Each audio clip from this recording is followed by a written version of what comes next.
ہو سکتا ہے دنیا میں منافق بازی لے جائے، مگر آخرت سچے لوگوں کی کامیابی کا دن ہے۔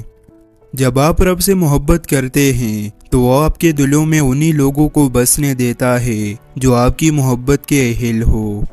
پریشانیاں تو آتی جاتی ہے اور آتی جاتی رہے گی، تم بس اللہ سے امید مت ہارنا۔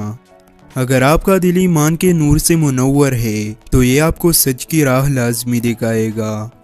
پیسوں کے پجاریوں نے اپنا محل اور مقام کھو دیا، لیکن کسی شخص کا سب سے قیمتی خزانہ دل و جان ہے۔ حقیقت میں نقصان میں وہ ہے جن کے دل و روح نابینا ہے۔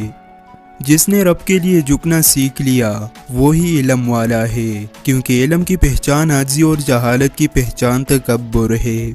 اس دنیا میں صبر سے بہتر معلم تمہیں نہیں مل سکتا۔ ایک بات ہمیشہ یاد رکھنا ارطغرل، اپنا راز اپنے سینے میں رکھو گے تو خود بھی چین سے رہو گے اور تمہارا راز بھی محفوظ رہے گا۔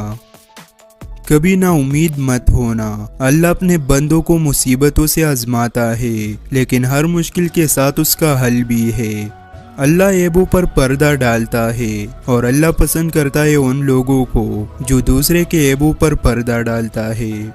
اللہ اپنے نیک بندوں کو ہی آزماتا ہے۔ صبر کرو، صبر سے تصوف کے راستے کھلتے ہیں۔ صبر سے بہتر کوئی معلم نہیں مل سکتا تمہیں اس جہاں میں۔ جب بھی گناہ کا خیال آئے تو 3 باتیں ہمیشہ یاد رکھنا: اللہ دیکھ رہا ہے، فرشتے لکھ رہے ہیں اور موت لازم ہے۔